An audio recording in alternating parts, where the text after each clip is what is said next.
Hello students, कक्षा 11वीं रसायन विज्ञान में आप सभी का स्वागत है। और आज हम लोग एनसीईआरटी का तीसरा प्रश्न करेंगे जो कि अध्याय 1 का ही है। तो इसको आज हम सीखने वाले हैं कि इसको कैसे करते हैं।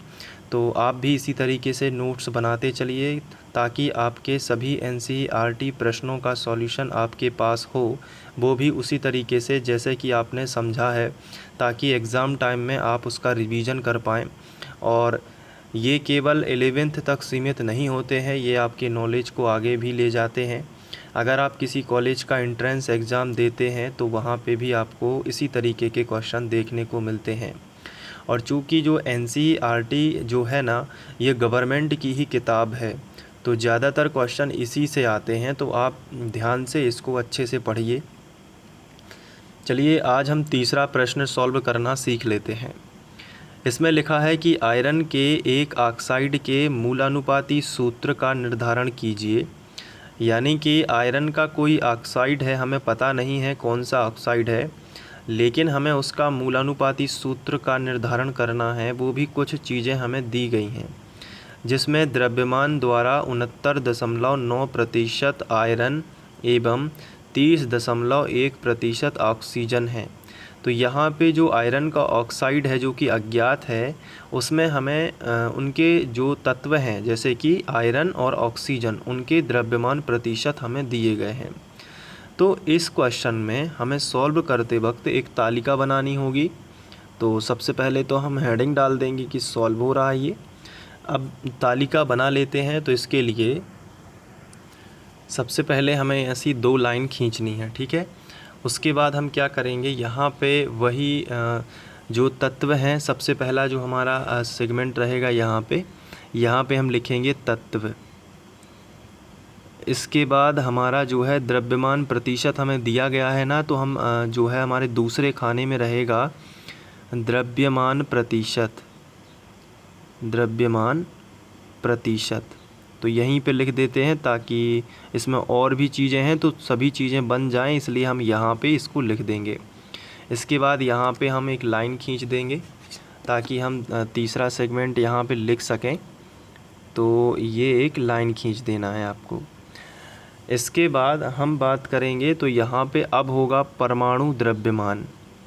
तो यहीं पे लिखेंगे परमाणु द्रव्यमान। उस तत्व का हम यहाँ पे परमाणु द्रव्यमान लिखेंगे जो यहाँ पे लेंगे। तो ये हमने परमाणु द्रव्यमान लिख दिया। परमाणु द्रव्यमान के बाद हम उसका मोल निकालेंगे कि कितने मोल वो हो रहा है। तो यहाँ पे हम मोल निकालेंगे। इसे हम ग्राम परमाणु भी कहते हैं या फिर मोल भी कहते हैं। तो हम यहाँ पे अगला सेगमेंट हमारा रहेगा मोल। मोल कैसे निकालेंगे, इसके लिए सिंपल सी चीज़ है, द्रव्यमान प्रतिशत में परमाणु द्रव्यमान का यदि हम भाग कर देंगे, यानी दूसरे नंबर के खाने में तीसरे नंबर के खाने का भाग कर देंगे तो मोल आ जाएगा। इसके बाद जैसे ही हम मोल निकालेंगे तो अब हम परमाणु अनुपात, जो हमारा अगला सेगमेंट रहेगा वो परमाणु अनुपात रहेगा या मोलर अनुपात रहेगा। तो हम अगला मोल के बाद अगला आपको ध्यान रहे ताकि, तो यहाँ पे मोलर अनुपात हम लिख देंगे। और जैसे ही मोलर अनुपात लिखेंगे तो उसके बाद हम सरल अनुपात बनाएंगे। तो अगला जो हमारा सेगमेंट रहेगा वो रहेगा सरल अनुपात, इस तरीके से, ठीक है। तो हमने ये बना लिया। अब एक एक करके सभी चीज़ों को उसमें भर देते हैं। तो चलिए शुरू करते हैं। सबसे पहले हमें तत्व भरना है। तो हम कौन कौन से तत्व लेंगे जो हमारे क्वेश्चन में यहाँ पे हमें दिए गए हैं। तो हमारे क्वेश्चन में हमें क्या दिया गया है, आयरन और ऑक्सीजन। तो आयरन कितना है, आयरन का परमाणु जो है यहाँ पे सबसे पहले तो संकेत बनाना है। तो ये हो गया आयरन और ये हो गया ऑक्सीजन। हमने थोड़ी सी जगह छोड़ के लिखना है ताकि हम उसको अच्छे से सॉल्व कर पाएँ। द्रव्यमान प्रतिशत आयरन का कितना दिया गया है, तो यहाँ पे साफ साफ लिखा है कि 69.9% आयरन। तो आयरन के सामने लिखेंगे 69.9%। और इसके बाद ऑक्सीजन कितना है, 30.1% ऑक्सीजन। तो यहाँ पे हम लिख देंगे कि 30.1% हमें ऑक्सीजन दी गई है। परमाणु द्रव्यमान, आयरन का अगर परमाणु क्रमांक हमें पता हो तो हम 2 का गुणा करके परमाणु द्रव्यमान निकाल सकते हैं। तो यहाँ पे लेकिन एक बात आपको याद रखनी है कुछ तत्व ऐसे हैं जिनका परमाणु क्रमांक में 2 का गुणा करने से उनका फिक्स मान नहीं आता। जैसे कि आयरन का परमाणु क्रमांक यहाँ पे होता है 26, तो 26 में यदि 2 का गुणा करेंगे तो आएगा 52, लेकिन इसका फिक्स होता है 56, इसलिए हम इसका याद कर लेंगे आज से 56। जैसे हमने सोडियम का याद किया हुआ है कि 11 दूनी 22 होता है, लेकिन सोडियम का फिक्स कितना होता है 23, उसी तरीके से। लेकिन ऑक्सीजन का परमाणु क्रमांक 8 होता है, 8 में 2 का गुणा करेंगे तो 16 ही आएगा। तो ये 56 हो गया और ये 16 हो गया। अब मोल कैसे निकालोगे, तो इसके बटे ये करके। तो चलिए कर लेते हैं 69.9 बटे 56। अब इसका मूल कैसे निकालोगे, 30.1 बटे 16 बटे 16। तो इसका जो आंसर आएगा उसको हम यहाँ पे लिखेंगे। तो चलिए भाग कर लेते हैं। तो सबसे पहले इसका करते हैं, तो इसे हम पहले पूरा का पूरा 699 लिख लेते हैं, और ये दशमलव यदि हटाना है तो बटे में 10 कर सकते हैं, यानी कि हम इसको 560 लिख सकते हैं। तो ये 699, देखिए मैं इसको समझा देता हूँ। ये 69.9 लिखा था, बटे कितना लिखा था 56। तो यदि हमें ये दशमलव हटाना है तो बटे 10 करना होगा, तो हम बटे इसके 10 करेंगे तो ये 56 की तो गुणा में आएगा, तो ये हो जाएगा 560 और ये हो जाएगा दशमलव हट के 699। तो इस तरीके से आ जाएगा। अब ये अगर हम इसका भाग देंगे तो एक बार तो चला जाएगा, 2 बार में तो 699 से ज़्यादा हो जाएगा, तो 560 आएगा। तो 9 ज्यों का त्यों, 9 में से 6 चले जाएंगे तो आएगा 3, और यहाँ 6 में से 5 जाएंगे तो आएगा कितना 1। ठीक है, तो कितना आया 139। अब लेकिन इसमें भाग नहीं जाता, तो यहाँ पे दशमलव और यहाँ पे 0।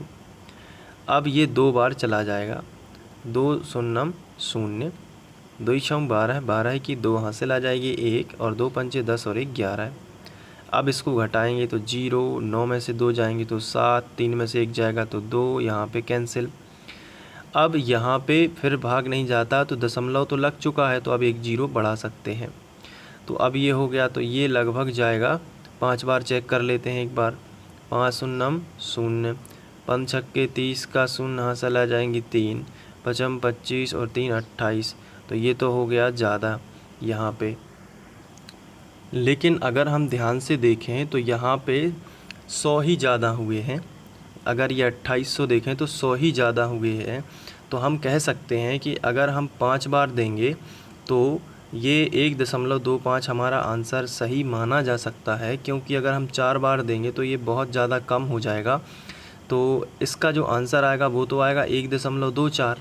लेकिन अगर हम आगे ना करें तो इसे 1.25 तक मान के इसको सॉर्ट कर सकते हैं, क्योंकि ये 100 ही तो ज़्यादा हो रहा है। यानी कि अगर हम 4 बार भाग देंगे तो इसमें कुछ और आएगा, फिर भाग देंगे फिर कुछ और आएगा, तो यहाँ पे संख्या बढ़ती जाएगी। जैसे मान के चलिए यहाँ पे संख्या बढ़ रही है 1.2, 4, 3, 2, 1, कुछ भी बढ़ रही है।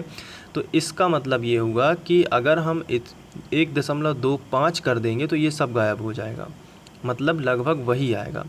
तो यहाँ पे हम क्या करेंगे, इसको हम 1.25 लिख सकते हैं। अब इसका भाग दे देते हैं, तो इसमें कितना है, दशमलव हटाएंगे। देखिए लिखा कितना है 30.1, 30.1 बटे कितना लिखा है 16। तो अगर हम ये दशमलव हटाएंगे तो यहाँ पे 0 आ जाएगा, तो आएगा 301 बटे 16। तो अगर हम इसका भाग करेंगे तो 301 और यहाँ 16 से भाग कर देते हैं, तो यहाँ पे एक 0 तो आ ही जाएगा, तो 160 बन जाएगा। तो अब हम भाग कर देते हैं, तो 16 एकम 16 है, 16 दूनी 32 ज़्यादा हो सकता है, तो यहाँ पे 16 एकम 16, तो 160 आएगा। तो एक, अब यहाँ पे 10 में से 6 चले जाएंगे तो 4 बचेगा, 2 में से 1 जाएगा तो बचेगा 1, 141। अब यहाँ पे दशमलव और यहाँ पे 0 कर देते हैं, ठीक है। तो अब भाग जाएगा, कितने बार जाएगा, तो यहाँ पे अगर हम बात करें तो लगभग 160 गुणित 9 करें तो 9 शून्यम शून्य, 9 इशम 54 की 4 हासिल आ जाएगी 5, 9 एकम 9 5 14। तो ये 1440 हो रहा है, यानी इससे ज़्यादा हो रहा है, तो 8 बार चला जाएगा। तो 8 शून्यम शून्य, 8 छम 48 की 8 हासिल आ जाएगी 4, और 8 एकम 8 4 12 है, तो यहाँ पे आएगा 1280। 0 11 में से 8 जाएंगे तो यहाँ पे बचेगा 3, और यहाँ पे 3 में से 2 जाएंगे तो बचेगा 1, 130 आएगा। तो फिर हम यहाँ पे एक जीरो बढ़ा सकते हैं, तो जैसे हम जीरो बढ़ाएंगे तो ये 1300 के करीब हो गया। तो ये फिर 8 बार ही जाएगा, क्योंकि 8 बार में 1280 होता है, तो एक फिर से 8 बार चला जाएगा। तो इसका आंसर आएगा 1.88।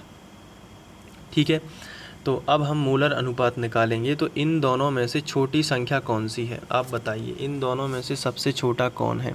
1.25 की 1.18, तो छोटा कौन है? 1.25 है ना, ये छोटा है।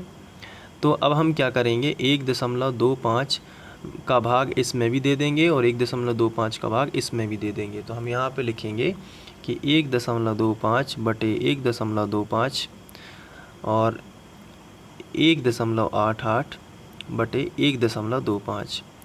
अब इसका हम करेंगे मूलर अनुपात निकालेंगे, तो ये तो कैंसिल हो जाएगा, तो इसका तो आंसर आएगा 1।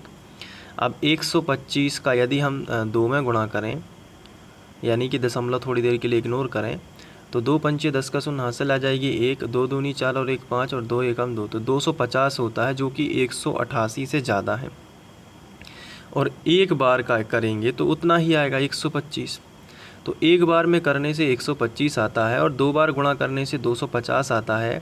और यहाँ पे हमें सरल पूर्णांक भी चाहिए, तो हम क्या करेंगे, इसको लगभग 1.5 बार तो जाएगा, तो इसको 3/2 कर लेंगे, इसको 1.5 बोलते हैं, यानी 1 और आधा। तो फिर ये इससे कैंसिल हो सकता है, तो इसका 1 बनेगा, ये पूरे बार कट रहा है। ये 125 से 1 बार नहीं कटता और 2 बार में इससे ज़्यादा हो जाता है 250, तो ये 1.5 बार इसको मान लेते हैं। ठीक है, तो अब ये जो है एक सरल पूर्णांक नहीं है, तो इसमें हम मन से 2 का गुणा इसमें कर देते हैं, 2 का गुणा इसमें भी कर देते हैं, ताकि सरल पूर्णांक आए। तो जब 1 में 2 का गुणा करेंगे तो 2 एकम 2 आएगा, और 3/2 में 2 का गुणा करेंगे तो 2 से 2 कैंसिल, तो 3 आएगा, यानी कि 1 2 आ रहा है और 1 3, तो हम यहाँ पे लिखेंगे 1 2 और 1 लिख देंगे 3। तो हम कह सकते हैं, अगर हम इस पूरी तालिका को देखें तो Fe के सामने 2 आ रहा है और ऑक्सीजन के सामने 3, तो इसका जो मूलानुपाती सूत्र बनेगा, मूलानुपाती सूत्र वो क्या बनेगा बताइए? मूलानुपाती सूत्र बनेगा Fe2 और O3, तो इसका बनेगा Fe2 और O3, और यही हमारा आंसर आ जाएगा। तो इस तरीके से आप इसको कर सकते हैं, बस थोड़ी सी समझ यहाँ पे चाहिए, क्योंकि कभी कभी हमें जो हम भाग जानते हैं उससे हटकर सोचना पड़ता है इस प्रकार के क्वेश्चन में, तभी ये बनते हैं। अगर सीधा सीधा होता तो इसको सब कर लेते, लेकिन ये वैसे नहीं होते हैं, इनमें थोड़ा अंदाज़ लगता है, थोड़ा लगभग मान के प्रति हमें यहाँ पे पता होना चाहिए कि कहाँ पे लगभग मान लेना है। और एक चीज़ और होती है, सबसे बड़ी बात, परमाणु द्रव्यमान में हम दो का गुणा करके जो निकालते हैं, लेकिन कहीं कहीं हमें फ़िक्स लिखना पड़ता है, जैसे कि सोडियम का हम 23 लिखते हैं और आज हमें पता चला कि आयरन का हम 56 लिखते हैं। तो ये छोटी छोटी बातें हम ध्यान रखेंगे, बाकी सभी चीज़ें तो फिर धीरे धीरे सीख ही जाते हैं, सब चीज़ें प्रैक्टिस से ही आती हैं। तो इसके बाद उम्मीद है कि आप इसको एक बार से कर लेंगे, अपने नोट्स में इसका स्क्रीनशॉट लेके आप इसे अच्छे से ज़रूर लिख लीजिएगा। और ये पूरा क्वेश्चन के साथ में है, ये आपको तालिका ही बनानी पड़ेगी, ऐसे ही आपको करना है, और प्रैक्टिस करके आप इसे अच्छे से समझ सकते हैं। Thank you.